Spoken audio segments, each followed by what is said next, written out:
ప్రజాఫేస్టో ఇదేంది ప్రజాఫేస్టో దీనికి విలువ లేనప్పుడు ఉందెందుకు ఏ పీకనిక ప్రజాఫేస్టో ఎత్తున సూర్యనాటి ఇదేం పీకనిక ప్రజాఫేస్టో దేనికి పనిచేస్తే మీ ప్రజాఫేస్టో ఎవరి కోసం మీ ప్రజాఫేస్టో ప్రజల కొరగా ప్రజల బాగు కొరగా ఏం దేవన్న ఎవరి కొరకు ప్రజాఫేస్టో రాజకీయ నాయకులకు రాజకీయ నాయకులు ఇదేందండి ఇక్కడ చూడండి వేల మంది పోలీసులు వస్తారా ఖమ్మం గుట్ట మీద ఖమ్మంలో నిజంగా మిత్రులారా దారుణం జరుగుతుంది అక్కడికి మీడియా మిత్రులు వెళ్ళనివ్వట్లేదు. సర్వే నెంబర్ 147 147 149లో ఖమ్మంలో కలెక్టరేట్ పూత దూరంలో వాళ్ళు ఇల్లు కట్టుకొని ఉన్నారు. అక్కడ 2014లో ఆ భూదాన భూముల్ని అమ్మిన దొరలనేమో శిక్షిస్తలేదు. ఎవరైతే కొందరో వాళ్ళని శిక్షిస్తారు. ఇదామి ప్రజాపేటలో ఉందా సిగ్గుందా కొంచెమైనా? దాదాపు 1000 మంది పోలీసులు 60 ఎకరాల స్థలం.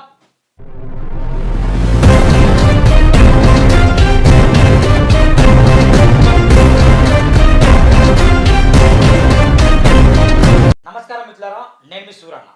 వాస్తవానికి కాంగ్రెస్ పార్టీ ఎప్పుడైతే తెలంగాణ రాష్ట్రంలో అధికారంలో వచ్చిందో అప్పటి నుంచి పెద్దల పక్షంలోనే కాంగ్రెస్ పార్టీ ఉంది, పేదల పక్షంలో లేదు. ఎక్కడ పడితే అక్కడ కబ్జాలు గురవుతున్నాయి. కానీ వాళ్ళని హైడ్రా పేరుతో పెంచి పోస్తున్నారు తప్ప ఎక్కడైతే పేదలు ఇల్లు కట్టుకున్నారో ఆ ఇళ్ళను మాత్రమే కూల్చేస్తాను. కొంచెమైనా రేవంత్ రెడ్డి గారికి సిగ్గు శరం ఉంటే మరి అంటున్నా, రేవంత్ రెడ్డి గారికి సిగ్గు శరం ఉంటే వెంటనే ఏం చేయాలంటే పేదల పక్షంగా పనిచేయాలి. 3 రంగుల జెండా బట్టి సింగమోలే గదిలినాడు అగ్గరు కాంగ్రెస్ సూర్యుడు మన రేవంత్ అన్న, ఇలాంటి పాటలు పాడే కదా మన రేవంత్ రెడ్డి కోటేసినాం. మరి ఎటుపోయింది ఆ 3 రంగులు? ఎటుపోయింది కాంగ్రెస్ పార్టీ? ఎటుపోయింది ఆ ప్రజా పాలన? ఎటుపోయింది ఈ ప్రజా ఫేస్టో? ఎటుపోయింది? ముఖ్యంగా చెప్తున్నా మిత్రులారా, ఇలాంటి ప్రజా ఫేస్టోని స్టూడియో సూరన్న టీవీ స్టూడియో ముఖంగా ఖచ్చితంగా కాలబెట్టాల్సిన అవసరం ఎంతైంది బిడ్డ. కబాడదారా అని చెప్తున్నా. ఏం నాటకాలా కథలా ఏం చేస్తానండి? ఎలాంటి పరిపాలన? 53 పేజీల ప్రజా ఫేస్టో ఇది అగ్గిపెట్టే. 53 పేజీల ప్రజా ఫేస్టోని అమలు పరచడంలో విఫలమైండు. 2 లక్షల ఉద్యోగాలు ఇవ్వడం చేతైతే లేదు, తులం బంగారం ఇవ్వడం చేతైతే లేదు, రైతు బంధు రైతు భరోసా పేరిట రైతు కూలీలకు కౌలు రైతులకు వాళ్ళ రైతు బంధు ఇవ్వట్లేదు, పింఛన్లు పెంచట్లేదు, ఏం చేయట్లేదు. మొత్తం కోకాపేట భూములు అమ్ముకుంటారు, గచ్చిబౌలి భూములు అమ్ముకుంటారు. ఇట్లా చెప్పుకుంటూ వెళ్తే మొత్తం నాశనం అవుతుంది. కాబట్టి వెంటనే మనం ప్రజా ఫేస్టోని ఎంతకైనా మనం కాల్చాల్సిన అవసరం ఎంతైనా. ఈ బిడ్డ ఇది ప్రజా ఫేస్టో, ఇది ఏంది ప్రజా ఫేస్టో దీనికి విలువ లేనప్పుడు ఉందెందుకు ఏ పీకనిక ప్రజా ఫేస్టో ఎత్తున సూర్యనాటి ఇదేం పీకనిక ప్రజా ఫేస్టో దేనికి పనిచేస్తే మీ ప్రజా ఫేస్టో ఎవరి కోసం మీ ప్రజా ఫేస్టో ప్రజల కొరగా ప్రజల బాగు కొరగా ఏం దేవన్న ఎవరి కొరకు ప్రజా ఫేస్టో రాజకీయ నాయకులకు ఇదేందండి ఇక్కడ చూడండి వేల మంది పోలీసులు వస్తారా ఖమ్మం గుట్ట మీద ఖమ్మంలో నిజంగా మిత్రులారా దారుణం జరుగుతుంది. అక్కడికి మీడియా మిత్రులు వెళ్ళనివ్వట్లేదు. సర్వే నెంబర్ 147 147 149లో ఖమ్మంలో కలెక్టరేట్ పూత దూరంలో వాళ్ళు ఇల్లు కట్టుకొని ఉన్నారు. అక్కడ 2014లో ఆ భూదాన భూముల్ని అమ్మిన దొరలనేమో శిక్షిస్తలేదు. ఎవరైతే కొందరో వాళ్ళని శిక్షిస్తారు. ఇదామి ప్రజాపేటలో ఉందా సిగ్గుందా కొంచెమైనా? దాదాపు 1000 మంది పోలీసులు 60 ఎకరాల స్థలం. సిగ్గు అనిపిస్తుంది. అసలు ఎందుకు అది అమ్మాల్సిన అవసరం ఏమొచ్చింది గవర్నమెంట్కి? రాహుల్ గాంధీకి మీరు మొన్న అన్నట్టు ముడుపులు ముఠ చెప్పడానికా? వెలుగుమట్ల పరిధిలో వస్తుంది మిత్రులారు. ఇది వాస్తవానికి ఖమ్మంకు కలెక్టరేట్ కూతాడు దూరం. అక్కడ టీటీడీ కళ్యాణ మండపం పెడతారు. అది సెంట్రల్ గవర్నమెంట్ పరిధిలో పెడతారు. నిజంగా దేవుడు కూడా క్షమించాడు. పేదల భూములు దాదాపు ఎన్ని కుటుంబాలు ఉంటాయి తెలుసు? అక్కడ 1000కి పై కుటుంబాలు ఉంటాయి. లేదు అక్కడ ఎన్ని కూడా ఎగ్జాక్ట్ అక్కడ 900 పైగా నా మొత్తం లిస్ట్ ఉంది. 910 కుటుంబాలు ఉంటాయి. అంటే వాళ్ళ ఓట్లు కావాలి, వాళ్ళు ఓట్లు వేయాలి. కానీ వాళ్ళకు మాత్రం న్యాయం చేయరు. ఈరోజు రఘుని కావచ్చు, మన దాసరి శ్రీనివాస్ కావచ్చు, అక్కడ వెళ్తే వాళ్ళని అరెస్ట్ చేశారు పోలీసులను పంపి. అంటే పోలీసులు ఎవరు పని చేస్తాను? మీరు ఎవరిని వెళ్ళలేవట్లేదు, ముందే అరెస్ట్ చేస్తారు. ఇక్కడ తమిళనాడు అంటే వేల మంది పోలీసులు అక్కడ బుల్డోజర్లతో. ఇదిగోండి బుల్డోజర్ ఎట్లా వేల మంది. ఇదా వేల మంది పోలీసులు ఎవరికి రక్షణ ఇవ్వాలి? పేదలకు రక్షణ ఇవ్వాలి. మొత్తం కూలగొట్టిరా, మొత్తం కూలగొట్టింది ఏమన్నా. మరి కట్టియండి వీళ్ళకు ఇక్కడ ఈ సచివాలయం పక్కన వీళ్ళందరికి ఇల్లు కట్టియండి. మరి వాస్తవానికి 2014లో వీళ్ళకు స్థలాలు ఇచ్చిండ్రు. కొందరు వేసినంటే ఈ భూదాన అప్పుడున్న ప్రభుత్వం వేసినట్టే రాజకీయ నాయకులు ఉంటారుగా, ఎవరో ఏదో పార్టీ సంబంధించిన వాళ్ళట. వాళ్ళు ఏం చేసిందంటే ఆ పేదల కాడ స్థలం ఇచ్చినాడు డబ్బులకు. మరి 100 గజాల చొప్పున గజానికి ఒక గుంటకి ₹1,00,000 చొప్పున ఇచ్చేసింది వాళ్ళకు. ఇప్పటికీ సేల్ అవుతున్నాయి అక్కడ భూములు. 100 గజాల చొప్పున ఇచ్చేసిండు. ఈ సేల్ 10 అయితే సంవత్సరాలు ఏం గడ్డి తీయలేకపోయింది వాళ్ళది. సేల్ అయితే గవర్నమెంటే తిన్నదిగా చాలా డబ్బులు. గవర్నమెంట్ తిన్నది. మరి ఆ డబ్బులే అంటే ఆ డబ్బులు వాపస్ ఇస్తారా? ప్రైవేట్ వ్యక్తుల పేట వాళ్ళు కొన్నారు, వీళ్ళ భూములు లేకున్నాయి. ఆ డబ్బులు సంపాదించు రాజకీయ నాయకులు, వాళ్ళు జంపు జిల్లా అయిపోయినారు. ఆ రిజిస్ట్రేషన్లు చేసింది గవర్నమెంటే కదా, గవర్నమెంటే. మరి ఎందుకు చేసింది? మరి అదే కదా ఏమైంది మరి వీళ్ళకి న్యాయం ఏం చెప్పండి. ఇదిగోండి చూడండి, ఈ మా మిత్రుడు ఏమంటాడో ఇగో. పొంగులేటి శ్రీనివాస్ రెడ్డి గారు మీరు ఏ మంత్రి చెప్పండి. పొంగులేటి శ్రీనివాస్ విపరీతంగా ఆస్తున్నాయి మిత్రులారా, విపరీతంగా. ఫామ్ హౌస్లు, అంబానీ కంటే ఎక్కువ ఆశపడు పొంగులేటి శ్రీనివాస్ రెడ్డి. విల్లాలు ప్రతి 20 కిలోమీటర్లకు 5 ఎకరాల భూమి ఉంటుంది పొంగులేటి శ్రీనివాస్కి. కొడుకు రౌడీయిజం. మేము గతంలో అక్కడ ఏం చేశామంటే ఇంటింటికి యాడ్ అని చెప్పేసి 45 రోజులు విపరీతంగా కరపత్రాలు పంచేశాం కోయిని వెంకయ్య ఆధ్వర్యంలో. విపరీతంగా పువ్వాడ నగర్ మంత్రి పువ్వాడ అజయ్ కుమార్ అందరూ ఇడ్లీలు బోండాలు తింటే నువ్వెందుకు గుట్టలు తింటామని చెప్పేసి కళ్ళ తుపాకులు వేసుకొని మేము గుట్టల్లో వెళ్ళి మొత్తం క్లీన్ స్వీప్ పడేశాం, ఘోరంగా ప్రశ్నించాం అక్కడ. మరి ఇప్పుడు దాదాపు 910 కుటుంబాలంటే దాదాపు ఎన్ని ఓట్లు ఉన్నాయో చెప్పండి? 3000 ఓట్లు ఉంటాయి అక్కడ. వాళ్ళకి దిక్కేవారు చెప్పండి. అక్కడ పిల్లలు కూడా మాట్లాడతారండి. వీళ్ళ ఇక్కడ పిల్లలు ఈ పిల్లలు వీళ్ళ పిల్లలు చూడండి, ఇంత పిల్లలు ఎక్కడ పోవాలి చెప్పండి? నిజంగా పొంగులేటి శ్రీనివాసరెడ్డి మీ కూతుర్లకో మీ మనవరాలకో గిట్లుంటే మీరు ఊరుకుంటారా? చెప్పండి. మన ఎవరు తుమ్మల నాగేశ్వరరావు గారు ఏంది సమాధానం ఏంది? ఏం చేస్తాను కాంగ్రెస్ అధికారం తీసుకొచ్చి? ఇదేనా మీ ప్రజాపేట చెప్పింది? అక్కడ కళ్యాణ మండపం కట్టుకోవడం కోసం వీళ్ళని ఖాళీ చేయమంటారట. అవును. మరి ఇన్ని రోజులు ఎవరైతే అమ్మిందో వాళ్ళని కూడా చర్య తీసుకోవాలి, డబ్బు రికవరీ చేయాలి కదా. మరి చేయాలి. మరి అది గవర్నమెంట్ రిజిస్ట్రేషన్ చేసినది గవర్నమెంట్ కూడా దొంగే కదా దాంట్లో. మరి ఎంత గుడ్రమి చెప్పండి. ఖచ్చితంగా ఈ విషయంలో ఖచ్చితంగా నేను సీరియస్ తీసుకుంటామండి. ఖమ్మంలో వెళ్దామంటే చాలా మంది సూరన్న ఇప్పుడు రాకండి, మిమ్మల్ని అరెస్ట్ చేస్తారు, మీ బొక్కలు దోసలు అంటాను. పోలీసు వాళ్ళు అట ఎవరికి సెక్యూరిటీ వాళ్ళు దేవాన్ని వీళ్ళు రాజకీయ నాయకులకు. పోలీసులు రాజకీయ నాయకులకు తొత్తుగా పని చేయండి. మీ కాంగ్రెస్ ఈ కాకి చొక్క తీసేసి మీరు డైరెక్ట్ తెల్ల చొక్క వేసుకోండి. పోలీసులు మీరు వేసుకోండి భయ్ తెల్ల చొక్క. మీరు ఖమ్మం పోలీసులు తెల్ల చొక్క వేసుకొని తిరగండి. మీరు ఇట్లా మెయింటైన్ చేసుకోండి. మీరు ఇక మంచిగా క్లీనింగ్ షేవింగ్ చేసుకొని ఆ తుపాకి తీసేయండి, టోపీ తీసి ఆ డ్రెస్ తీసేసి తెల్ల చొక్క వేసుకొని వెళ్ళేసి మేము రాజకీయ నాయకులు తొత్తుగా పని అయిపోయింది.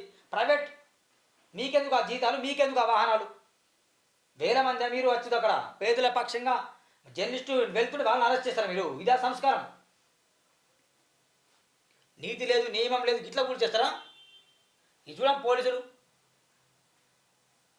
బట్టి విక్రమార్క ఉప ముఖ్యమంత్రి కార్యాలయం నిర్మాణం కోసం 4.5 కోట్లు అక్కడ ఖర్చు పెడతానట. ఎక్కడ ఉప ముఖ్యమంత్రి కార్యాలయం ఉండాలట, ఎక్కడ ఖమ్మంలో. దానికోసం డబ్బులు ఖర్చు పెడతారు. మరి వీళ్ళ కోసం ఏం చేస్తారు? వీళ్ళ భూములను ఎందుకు లాక్కుంటారు? మళ్ళీ మీరు వేరే దగ్గర దొరకలేదా? దమ్ముంటే మీకు ఇక్కడ ఆరో రియాల్టీ ఉంది, కంచగచ్చిబౌలి కావచ్చు, కొండాపూర్ కావచ్చు, శేర్లింగంపల్లి కావచ్చు. ఆ ఏరియాలో కొన్ని వేల ఎకరాలు ప్రభుత్వ భూములు మొత్తం కబ్జా చేసేసి 10, 20, 30, 40, 50 ఫ్లోర్లు వేస్తాను. దమ్ముంటే వాటిని కూలగొట్టండి, బుల్డోజర్తో ఒక బాంబు వచ్చి కూలగొట్టండి, అక్కడ కట్టండి కళ్యాణ మండపం. ఎక్కడన్నా కడతారు మీరు?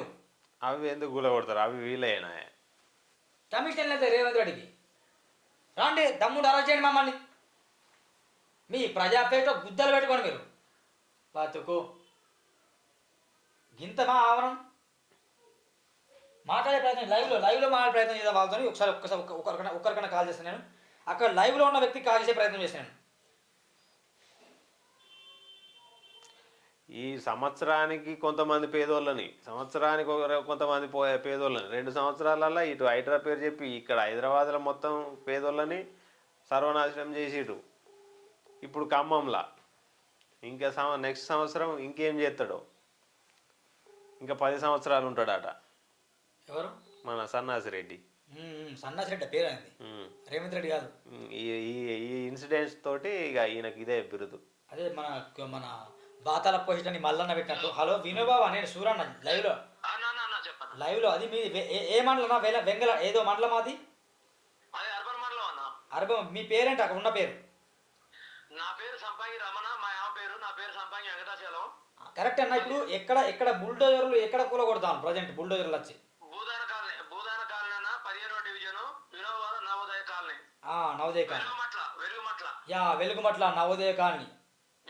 ఎస్, అక్కడ మేము గతంలో ప్రజాయాత్ర చేసాం అక్కడ ఆర్టీఐ. ఆ గుట్ట మీద కలెక్టర్కి దూరంలో ఉంటుంది. కళ తుపాకులు వేసుకుని వచ్చి కూడా ఫైట్ చేసాం. ఇప్పుడు లైవ్లో మీతో మాట్లాడుతున్నా. ఇప్పుడు ఎట్లుంది పరిస్థితి అక్కడ?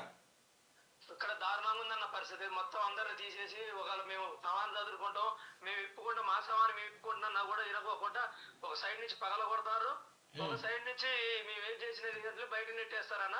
కొంచెం అడ్డం తిరిగిన వాళ్ళని తీసుకుపోయి మన చింతకాని పోలీస్ స్టేషన్ లో కొంతమందిని పెట్టారు, ఎక్కడెక్కడ ఏ స్టేషన్ మన అర్బన్ స్టేషన్ లో కొంతమందిని తీసుకుపోయి రాఘవన్ అన్నానికి ఎక్కడెక్కడికో తీసుకుపోయి ఒకరికొకరు సంబంధం కూడా చేస్తారన్న. అవును, మీకు మద్దతుగా బయలుదేరిన రఘుని కూడా అరెస్ట్ చేశారట. అరెస్ట్ చేశారన్న. ఇప్పుడు నాకు అదే ఇప్పుడు ఫోన్ చూస్తే వచ్చిందన్న మెసేజ్, రగన్నను ఇంకొక ఆయన కాలేజీ టీవీ అన్న దాసరి శ్రీనివాస్. అవును అవును.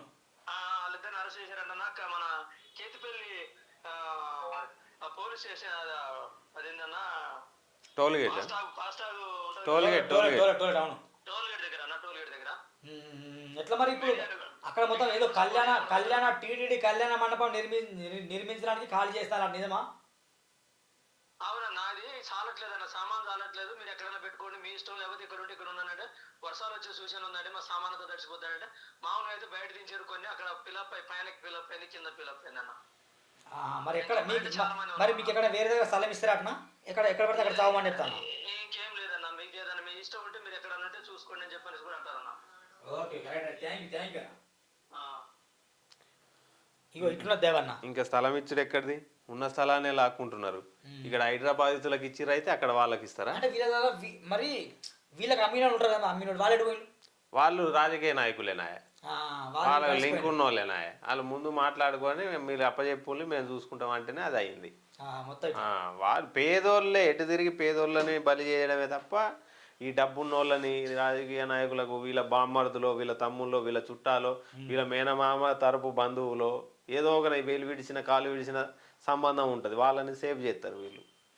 కొంచెం అన్న ఇక నుండి ఇక ఏం మాట్లాడను ఆ సన్యాసి రెడ్డి గురించి అర్థం కావట్లేదు. కానీ దయచేసి పేదలకు ఇవన్నీ అక్కడ గుడి నిర్మించిన ఆ దేవుడు కూడా కనికరించాడు.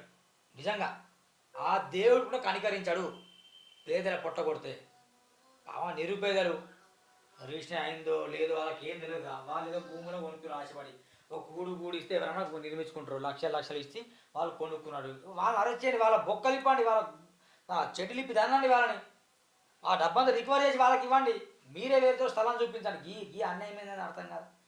మరి మొత్తం ఆడనే కదా, బట్టి విక్రమార్క ఆడనే మదిర నుండి ఆ పొంగులేటి అక్కనే ఉంటాడు, తుమ్మల నాగేశ్ అక్క ఉంటాడు, అందరు అక్కనే ఉంటారు కదా. మరి సీఎం రేవంత్ ఎందుకో మా ఖమ్మం మీద అంత ప్రేమ? మరి అటు నల్గొండ మీద ప్రేమ, నిజామాబాద్ మీద ఉండదు ప్రేమ, ఆదిలాబాద్ మీద ఉండదు, మహబూబ్ నగర్ మీద ప్రేమ ఉండదు, మొత్తం మీ అక్కడనే ప్రేమ ఉంటుంది. ఆ కొడంగల్ అభివృద్ధి కావాలి, ఇంకా ఈ ఖమ్మం అభివృద్ధి కావాలి, అంతే. ఇక వేర్చుడు అవసరం లేదు. ఖచ్చితంగా వీళ్ళకు తగిన గుణపాఠం చెప్పాలా. ఈ బుల్డోజర్లు రేవంత్ రెడ్డి ఇంటి మీద కూడా వస్తాయి కథ, ఖచ్చితంగా చెప్తున్నా. ఓకే, థ్యాంక్ యూ అండి. చూడండి సురాన్ ఖమ్మం బాధ్యతకు అండగా ఉంటాం. వీరుంటే అక్కడ వెళ్ళే ప్రయత్నం కూడా చేయడానికి మేము ప్రయత్నం చేస్తాం. చూడండి సురాన్ టీవీ. Thank you, bye.